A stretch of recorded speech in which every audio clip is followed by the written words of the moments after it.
Kau memang seorang gadis berhati jantan.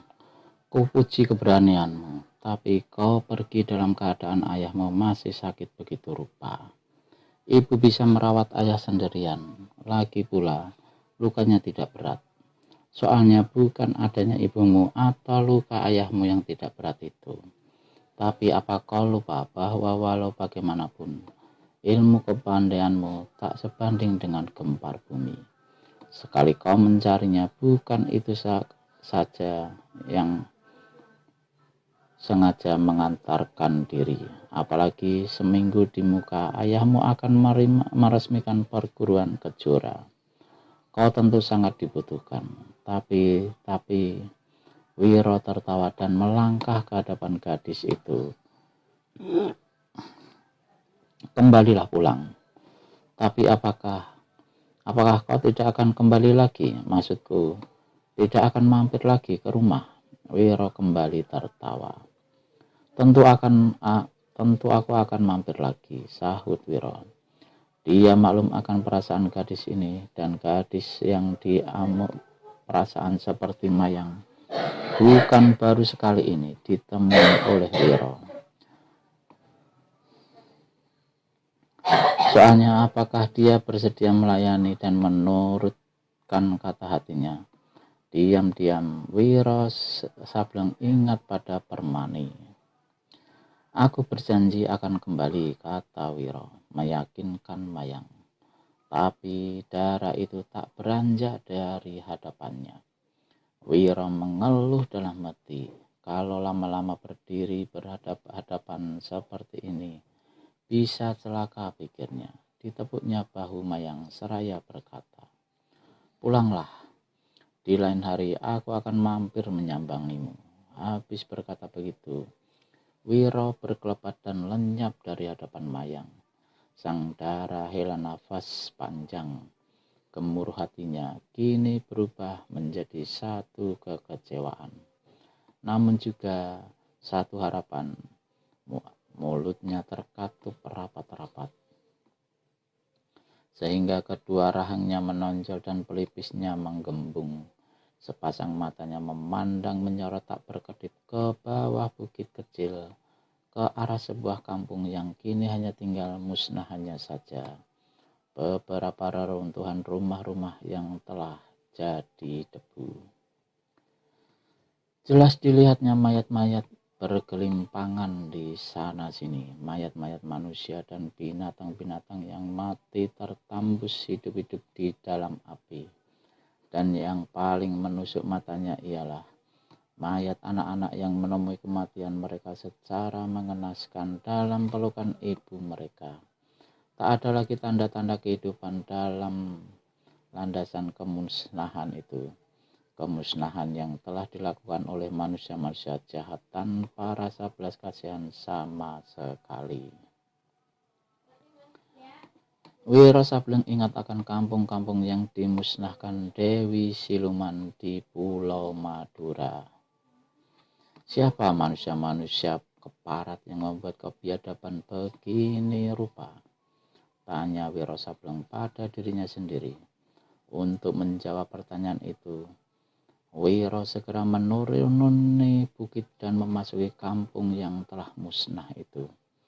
Penyelidikannya tak membawa hasil apa-apa, dan hati kemanusiaannya memaksa dia untuk menggali beberapa lubang, lalu menguburkan mayat-mayat yang bergeletakan di sana sini. Rata-rata semua menemui kematian akibat tusukan atau bacokan senjata tajam. Wiro melanjutkan perjalanannya sewaktu matahari tergelincir ke barat. Kalau daerah sekitar situ berada di bawah kekosongan Datuk Sipatoka, pastilah yang berbuat ganas itu Datuk Sipatoka atau anak-anak buahnya, dan ini mendorong Wiro Sableng untuk mempercepat perjalanannya. Menjelang senja, dia berhenti di sebuah anak sungai dangkal berair jernih. Wiro membuka pakaian dan langsung masuk ke dalam sungai. Betapa sejuknya air itu. Tengah dia asik-asik mandi, mendadak sepasang telinganya mendengar suara hiruk pikuk pekik manusia banyak sekali di kejauhan. Ketika dia memandang ke arah datangnya suara itu, maka tampaklah langit di arah itu kemerah-merahan. Kebakaran, pikir Wiro. Disudahinya mandinya lalu naik ke darat dan berpakaian dengan cepat. Sesaat kemudian dia sudah berlari sekencang angin ke jurusan langit malam yang merah menyala. Ketika Wiro sampai ke tempat kejadian itu, yang dilihatnya bukan cuma kebakaran. Beberapa orang berpakaian hitam bertempur melawan penduduk kampung. Perempuan dan anak-anak berpakikan dan lari menyelamatkan diri. Kira-kira setengah lusin mayat telah bergelimpangan di tanah. Wiro segera maklum apa yang terjadi. Kebakaran itu adalah kebakaran yang sengaja dan pelakunya adalah manusia-manusia berseragam hitam. Mereka bukan saja membakar rumah-rumah penduduk dan membunuh sewenang-wenang, tetapi juga merampok. Dan ketika Wiro memandang berkeliling dari dalam sebuah rumah yang telah setengahnya dimakan api, kelihatan seorang laki-laki berpakaian hitam tengah menyeret seorang perempuan muda yang meronta dan menjerit-jerit. Mendidihlah amarah Wiro. Keparat, bentak Wiro. Dia melompat dan menghantam dengan tinju kanan laki-laki berpakaian hitam yang tengah menyeret perempuan muda. Tiada menyangka akan mendapat serangan begitu rupa. Karenanya dia tak sanggup mengelak sama sekali. Tubuhnya mencelat, kakinya setinggi langit. Begitu jatuh di tanah, dia tak berkutik lagi, sebab kepalanya yang kena hantam rengkah bermandikan darah dan air otaknya. Wiro menyerbu ke tengah-tengah manusia-manusia berseragam pakaian hitam lainnya yang tengah menempur habis-habisan penduduk yang coba mempertahankan hak dan harta serta nyawa dan juga keselamatan pribadi serta keluarga mereka. 2 orang tergelimpang dihantam tendangan dan tinju kirinya. Yang 5 orang lainnya terkejut. "Berdebah siapa kau?" teriak salah seorang dari mereka. Begitu habis berteriak, orang ini melihat sesuatu menyambar di hadapannya. "Awas!" teriak kawan-kawannya. Tapi orang itu tak keburu berkelit atau menangkis. Yang dilihatnya berkelebat ialah pukulan tangan kanan Wiro Sableng yang melayang tepat-tepat di keningnya. Prak! Orang itu menjerit, keningnya pecah, nyawanya lepas. Bukan saja 4 kawannya menjadi kaget, tapi juga tergetar hati masing-masing. Setelah memberi tanda serempak, mereka menyerbu Wiro Sableng diserang oleh 4 penjuru. "Setan-setan kesasar, keganasan kalian cukup sampai hari ini. Makan ini." Wiro kirimkan 2 pukulan, 2 tendangan. Wut, wut, wut. Keempat serangannya hanya mengenai tempat kosong. Wiro terkejut. "Bangsat, apakah mereka ini punya ilmu melenyapkan diri?" maki Wiro dan memandang berkeliling. Dalam pada itulah 4 angin pukulan tahu-tahu melanda ke arahnya dengan ganas. Wiro menggereng macam harimau lapar. Kedua tangannya kiri kanan menghantam berkeliling. 4 gelombang angin pukulan yang dahsyat membadai berputar. 2 orang pengeroyok terpekik. Tubuh mereka terpelanting. 1 menghantam pohon, pinggangnya patah, nyawanya lepas. 1 lagi begitu jatuh di tanah coba berdiri, tapi terus muntah darah dan mati di situ juga. Orang lainnya seputih kertas pucat paras mereka. Yang 1 tanpa pikir panjang segera ambil langkah 1000. Kawannya melompat ke balik sebatang pohon dan keluarkan 1 suitan nyaring. "Monyet hitam, tempat larimu adalah ke akhirat," teriak Wiro seraya hantamkan tangan kanannya ke arah laki-laki yang ambil langkah 1000. Belum lagi angin pukulan Wiro sampai orang itu telah memekik macam dihadang setan. Kemudian pekiknya lenyap dan tubuhnya mencelat beberapa tombak, terguling di tanah tanpa nyawa lagi. Wiro Sableng segera pula hendak kirimkan pukulan maut ke arah laki-laki yang bersembunyi di balik pohon. Sekaligus dia hendak hantamkan pohon dan orangnya, tapi baru tangan kanan diangkat. Tahu-tahu 4 bayangan hitam melompat di hadapannya dan serentak mengurungnya. Wiro memandang berkeliling dengan cepat. Keempat manusia berpakaian berdestar serba hitam itu rata-rata berbadan tegap dan bertampang ganas. Keempatnya memelihara kumis melintang dan pada dada pakaian masing-masing terpampang gambar kepala harimau warna kuning. Wiro teringat pada manusia bernama Gempar Bumi, pembantu utama Datuk Sipatoka. Ada perbedaan gambar harimau yang terpampang di dada pakaian keempat orang ini dengan yang dilihatnya pada dada pakaian yang dikenakan Gempar Bumi. Perbedaannya ialah pada besar kecilnya. Gambar kepala harimau di pakaian Gempar Bumi besar, sedang pada keempat manusia ini agak kecil. Ini mungkin berarti bahwa keempatnya adalah pembantu-pembantu Datuk Sipatoka juga, tapi dari tingkat yang lebih rendah dari Gempar Bumi. Pemuda keparat, melihat tampangmu nyata kau bukan penduduk sini. Lekas katakan siapa kau? Bentak salah seorang dari 4 manusia berkumis melintang lalu mendengus. Kau tak layak bertanya, lebih bagus kau tanyakan bagaimana caranya cepat-cepat pergi ke neraka. Dan habis berkata begitu, Wiro pukulkan tangan kanannya dalam kunyuk melempar buah yang dengan 2/5 tenaga dalamnya. Yang diserang terkejut melihat datangnya angin keras ke arahnya dan dengan serta-merta pukulkan tangan kanannya ke depan memapasi serangan lawan. Dalam pada itu, ketika kawannya tidak tinggal diam, serentak ketiganya menyerbu Wiro dari 3 jurusan. Seorang di antaranya mencengkeram dengan kedua tangan dari belakang.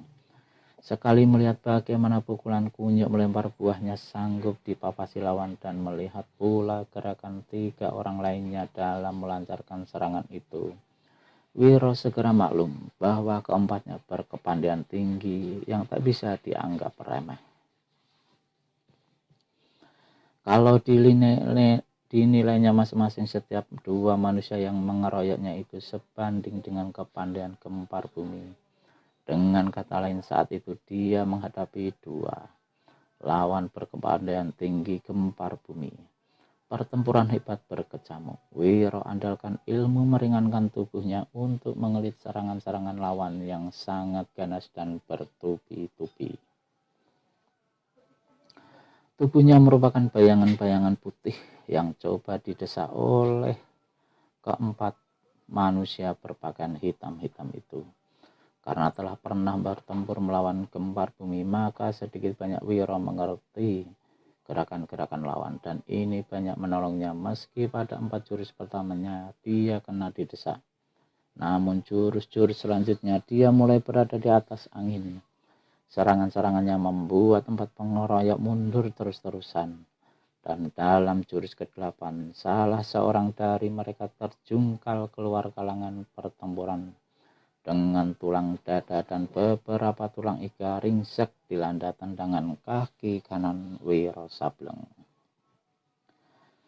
Nafasnya sesak, mulutnya megap-megap. Dari kerongkongannya terdengar suara seperti orang tercekik, dan sesaat kemudian tubuhnya tak bergerak lagi.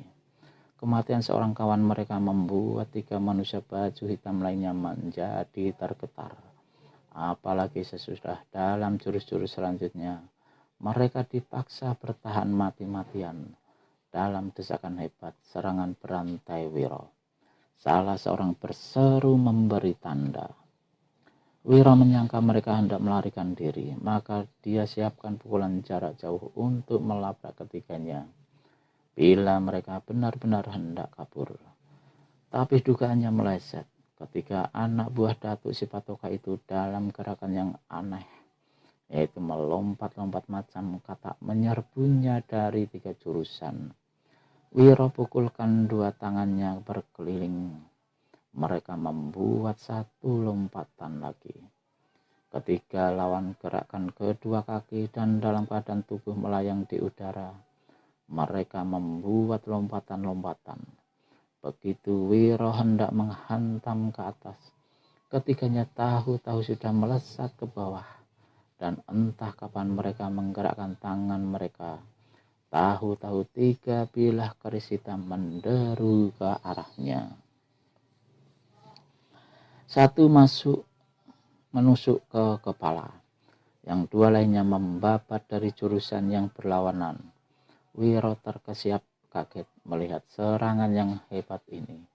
Dengan cepat segera dia keluarkan jurus pertahanan ilmu silat orang gila, yaitu orang gila melenggang ke awan. Kedua tangannya dikembangkan ke atas, sedang kedua kakinya menjejak ke tanah mengandalkan tenaga dalam dan ilmu meringankan tubuh. Laksana panah lepas dari busurnya, tubuh Wiro Sableng melesat melenggang-lenggok ke atas 2 kembangan tangan yang mendatangkan angin pukulan saja sanggup menangkis tusukan keris yang datang dari atas, tapi sekaligus membuat lawan terpelanting laksana daun kering ditembus angin. Meskipun tubuhnya selamat, namun tak kurung pakaiannya masih sempat dirobek oleh ujung keris salah seorang lawan yang menyerang dari samping. Edan maki Wiro. Segera dia siapkan jurus serangan kunyu melempar buah yang mengandalkan setengah bagian tenaga dalamnya. Sementara itu salah seorang dari lawan-lawan yang bermata awas berseru, "Kawan-kawan, kulihat bangsat ini mengeluarkan jurus ilmu silat orang gila. Pastilah dia muridnya si tua gila. Ingat bahwa datuk kita punya dendam kesuma terhadap tua gila pada 40 tahun yang lalu. Kalau kita musnahkan muridnya ini, pasti kita mendapat pahala besar dari datuk. Mari!" Serentak dengan itu dan diikuti oleh kedua kawannya, maka menyeranglah mereka. Tapi kali ini ketiganya dibikin terkejut. Karena begitu mereka bergerak, Wiro hantamkan tangan kanannya ke depan. 2 orang berseru keras dan melompat ke samping. Yang seorang lagi terlambat untuk selamatkan diri. Kedua tangannya diletakkan ke depan dada laksana seorang yang berusaha menahan tindihan benda berat yang tak kelihatan di depan dadanya. Wiro berputar sedikit telapak tangannya. Laki-laki di depan sana menjerit keras, tubuhnya mental, dan ketika menggeletak di tanah, kelihatan bagaimana seluruh tubuh laki-laki ini, terutama bagian dada ke atas, hancur memar laksana buah pepaya dibantingkan ke batu. Pucat pasilah wajah 2 anak buah Datuk Sipatoka lainnya. Mereka saling memberi isyarat lalu mengeruk saku, pakaian masing-masing, dan sedetik demikian 60 batang jarum hitam yang mengandung bisa jahat berterbangan ke arah Wiro. Jarum-jarum ini bentuknya sama dengan senjata rahasia milik Gempar Bumi. Wiro gerakkan tangan kanannya, sebagian dari jarum-jarum itu mental, yang sebagian lagi berbalik ke arah pemiliknya. Salah seorang dari mereka tiada menduga hal ini hingga terlambat untuk selamatkan diri. "Ah!" jerit maut keluar dari mulutnya. Belasan jarum menembus tubuh dan jantungnya. Nyawa lepas saat itu juga. yang seorang lagi masih untung. Begitu lolos dari bahaya maut, segera putar tubuh untuk ambil langkah 1000. Tapi perbuatannya ini sia-sia saja karena lebih cepat dari itu. Satu totokan telah menyambar punggungnya, membuat dirinya tegak kaku. Kejap itu juga. Monyet hitam, sekarang kau akan jadi penunjuk jalanku. Musti antarkan aku ke sarang majikanmu yang bernama Datuk Sipatoka itu. Mendadak terdengar jeritan perempuan yang disusul oleh teriakan seorang laki-laki. Tolong, anakku, anakku. Wiro berpaling cepat. Masih sempat dilihatnya seorang sosok bayangan hitam memboyong lari seorang gadis dan lenyap di kegelapan malam. Wiro kernyitkan kening, gigit bibir, hatinya memaki. Dia berpaling pada laki-laki di hadapannya dan berkata, "Monyet hitam, keadaan memaksaku membuat nasibmu lebih baik dari kamrat-kamratmu yang lain. Kau kulepaskan hidup-hidup, tapi jangan lupa, sampaikan pesanku pada datukmu bahwa di satu hari dalam waktu yang singkat, aku akan membuat perhitungan dengan dia. Bila dia menanyakan siapa aku, ini kutuliskan namaku di keningmu." Kemudian dengan ujung jarinya, Wiro menggoret angka 212 di kulit kening laki-laki itu. Lalu tanpa ditunggu lebih lama, dia berkelebat ke jurusan lenyapnya laki-laki yang memboyong gadis tadi. Namun satu teriakan memanggil membuat dia hentikan lari. Wiro Sableng membalik dengan cepat. Terkejutlah dia, yang berseru memanggil namanya bukan lain daripada Pagar Alam. Laki-laki ini berdiri terhuyung-huyung dengan sebatang pedang pendek menancap di dadanya. Wiro melompat dan dengan cepat membopong tubuh laki-laki itu ke langkan sebuah rumah. Darah membasahi pakaian hitam Pagar Alam dan menodai pakaian Wiro sendiri. Melihat keadaan tak mungkin tertolong lagi, nafas Pagar Alam tinggal satu-satu. Parasnya pucat tanpa darah, sedang kedua matanya mulai mengabur.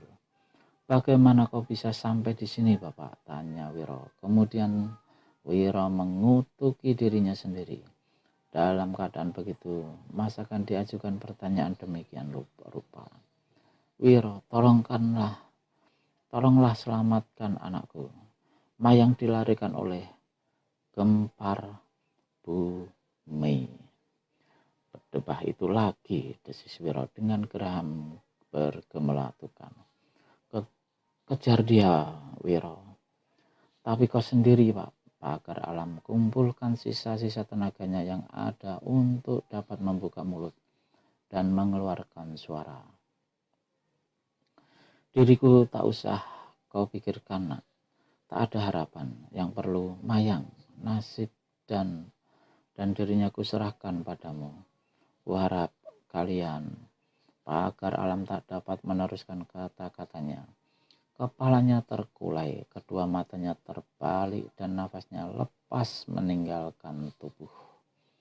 Perlahan-lahan Wiro membaringkan jenazah Pagar Alam di langkan rumah. Dipandanginya tubuh tanpa nafas itu beberapa ketika. "Nasib dan dirinya kuserahkan padamu, kuharap kalian..." Meski Pagar Alam tak sempat menyelesaikan ucapannya, tapi Wiro tahu apa kelanjutan kata-kata yang hendak disampaikan laki-laki itu. Tanpa menunggu lebih lama, pemuda ini segera meninggalkan tempat itu dengan cepat, lenyap di jurusan perginya manusia yang telah melarikan mayang. Hampir 1 jam lamanya Wiro melakukan pengejaran, tapi sia-sia belaka. Di malam yang gelap itu, rupa mana mungkin mencari dan mengejar seseorang yang tak diketahuinya kemana perginya. Akhirnya di pesawangan yang gelap gulita, Wiro menghentikan larinya. Di sekitarnya hanya suara jangkrik yang kedengaran, yang sekali-kali ditimpali burung-burung hantu mengerikan, sementara angin malam bertiup dingin mencucuk sampai ke tulang-tulang sumsum. Wiro Sableng garuk-garuk kepala, menghela nafas kesal. Kemana dia harus meneruskan pengejaran?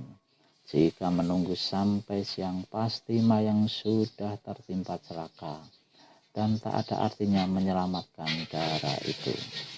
Mungkin gempar bumi melarikan Mayang langsung ke Tambung Tulang. Ini berarti dia mesti lekas-lekas melakukan pengejaran ke sana, dan sekaligus untuk membuat perhitungan dengan Datuk Sipatoka.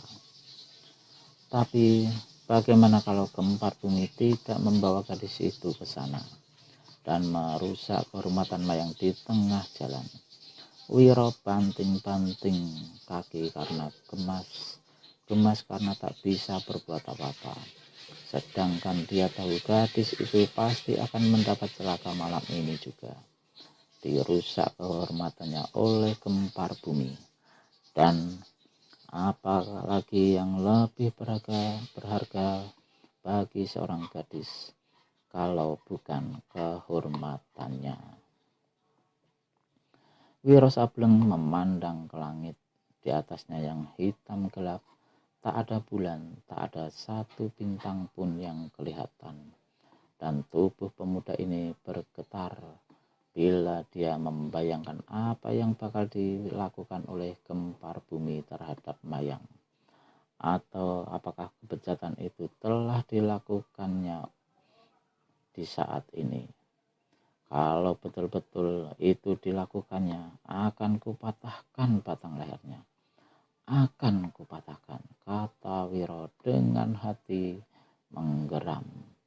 Dihantamkannya tinjunya dan brak. Sebatang pohon yang tak punya dosa apa-apa patah tumbang ke bumi. Di malam sunyi dan gelap itu, sesosok tubuh berlari laksana angin kencangnya. Di bahu kanannya terpanggul seorang dara berpakaian hitam dalam keadaan tak berdaya. Dara ini bukan lain Mayang, dan laki-laki yang tengah memboyongnya lari itu adalah gempar bumi. Beberapa jam berlari, menjelang tengah malam baru dia berhenti. Hanya sekedar untuk beristirahat. Kemudian dia lari lagi hingga akhirnya memasuki sebuah lembah yang dialiri sebatang anak sungai. Sepanjang anak sungai ini penuh dengan pohon tembakau. Di salah satu bagian tepinya kelihatan sebuah pondok. Setengah dari dasar pondok ini berada di tebing sungai. Setengahnya lagi di atas sungai. Ditopang oleh dua buah tiang yang terbuat dari kayu yang tahan air. Gempar bumi membawa Mayang ke pondok ini. 20 tombak dia akan mencapai pondok. Pintu pondok tiba-tiba terbuka dan diterangi oleh sinar pelita yang ada di dalam pondok. Kelihatanlah sesosok tubuh berpakaian hitam berdiri di ambang pintu dengan rangkapkan kedua tangan di muka dada. Ketika melihat orang yang datang dengan membawa sesosok tubuh pada bahunya, laki-laki ini kerenyitkan kening. Gempar bumi, siapa yang kebawa ini? Orang itu bertanya begitu gempar bumi sampai di hadapannya. Gempar bumi menyeringai, "Sati, malam ini biarlah aku yang menghuni pondokmu." Ketika mengetahui yang dipanggil gempar bumi adalah tubuh seorang dara berparas jelita, laki-laki bernama Sati menelan ludahnya. "Dari mana kau dapat gempar bumi?" tanya Sati, dan matanya meneliti tubuh dan paras Mayang penuh arti. "Semprul, dari mana aku dapat bukan urusanmu, lekas pergi," kata Sati. Mata Sati tidak berpindah dari paras Mayang. Perintah gempar bumi tidak diperdulikannya, malah dia melangkah lebih dekat, kemudian membisikkan sesuatu ke telinga gempar bumi. Marahlah gempar bumi mendengar bisikan Sati. Kalau kau tak lekas berlalu dari hadapanku, kupatahkan batang lehermu. Sati menjadi takut. Dengan langkah berat akhirnya ditinggalkannya tempat itu. Gempar bumi masuk ke dalam pondok yang berlantai papan. Sebagian dari lantai ditutup dengan tikar pandan. Mayang dibaringkannya di atas tikar. Setelah menutup pintu dan memeriksa isi pondok, gempar bumi duduk di hadapan Mayang, lalu membuka jalan suara gadis ini. Begitu jalan suaranya dibuka, maka mendampratlah Mayang. Manusia keparat, lepaskan totokanku.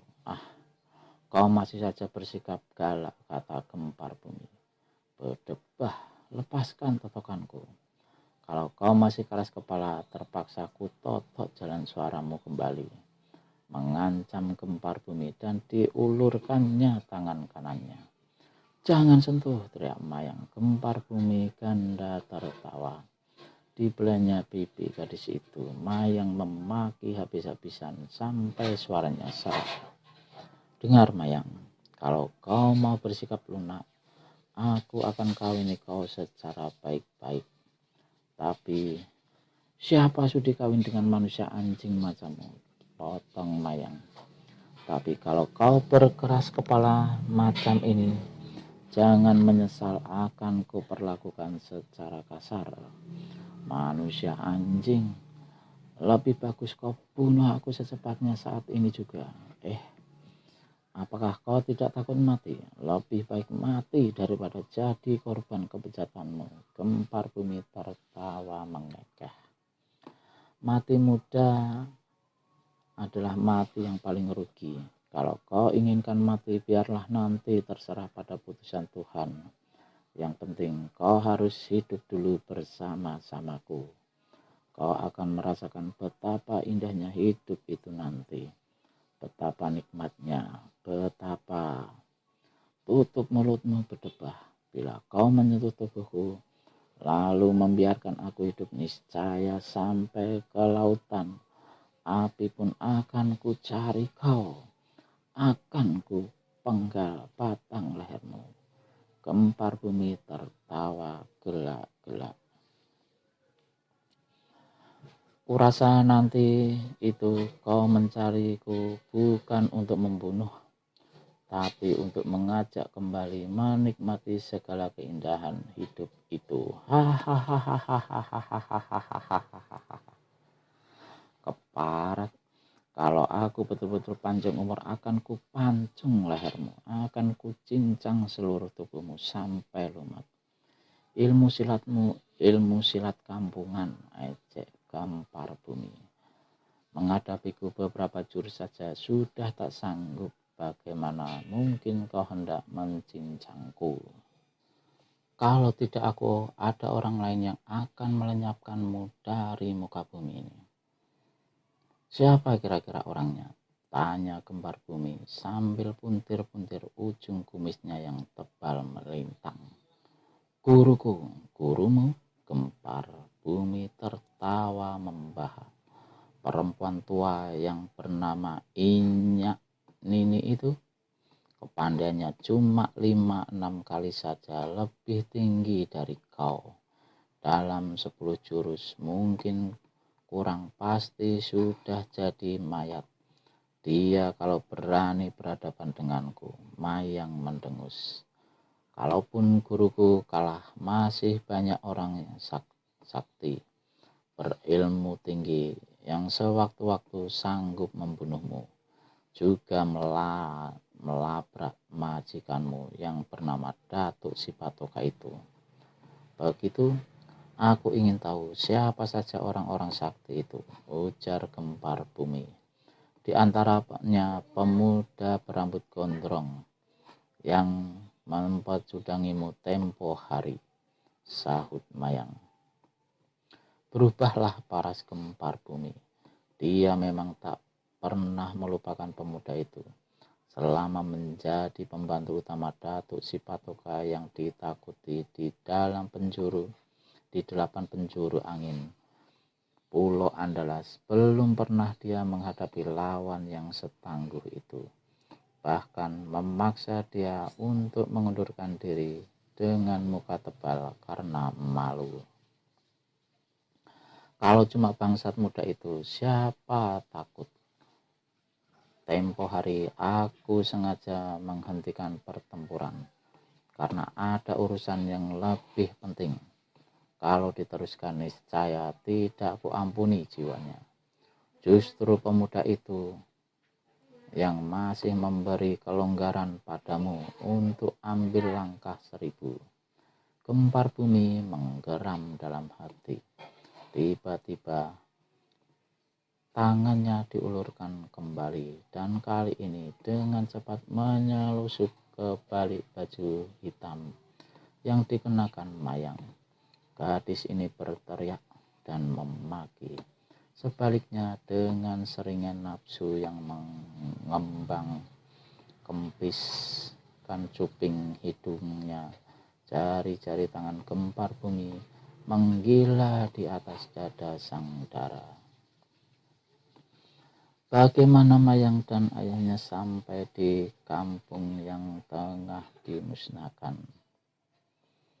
sehingga dia bertemu dengan gempar bumi. Darah di tubuh gempar bumi laksana air mendidih bergejolak. Tangannya menggerayangi di sekutur tubuh Mayang yang tak bisa berbuat suatu apa selain berteriak dan menangis. Sementara itu Sati yang disuruh meninggalkan pondoknya berlari ke kegelapan malam tanpa tujuan. Ingatannya masih tertuju pada gadis itu. Tak dapat dilupakannya parasnya yang jelita, kulitnya yang mulus kuning langsat, dan potongan tubuhnya yang montok. Ingat kepada Mayang membuat larinya kadang-kadang tertegun. Hatinya mendorong-dorong agar kembali ke pondok itu. Siapa tahu gempar bumi berubah haluan dan berbaik hati mau memberikan sedikit bagian kepadanya. Kalaupun tak dapat bagian mengintip pun jadilah. Dan semakin besar rasa yang mendorong-dorongnya di hati Sati. Akhirnya laki-laki ini memutar tubuhnya dan kembali lari menyusuri jalan yang sebelumnya telah ditempuhnya. Kembali ke pondok di tepi sungai itu.